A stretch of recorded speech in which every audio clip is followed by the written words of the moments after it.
Hi guys, very very good evening. তো আগের পার্টে তোমরা দেখেছিলে যে আমরা হোটেলে পৌঁছে চলে গিয়েছিলাম সমুদ্র স্নান করতে। তো সেই দিনই সন্ধেবেলা আমরা ওল্ড দীঘা এসেছিলাম মার্কেট এক্সপ্লোর করতে।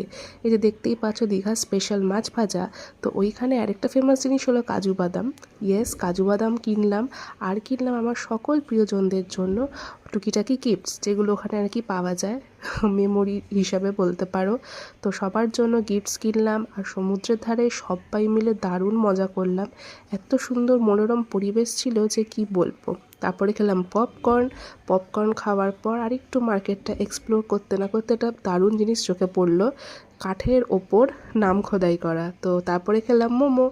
মোমো কিং থেকে আমরা মোমো খাই। তারপরে দেখা হলো এনার সাথে, এনাকে একটু চটকু পটকু করে একটু পাপড়ি চাট কিনে নিয়ে সমুদ্রের ধারে চলে গেলাম। দেখতেই পাচ্ছ কি সুন্দর।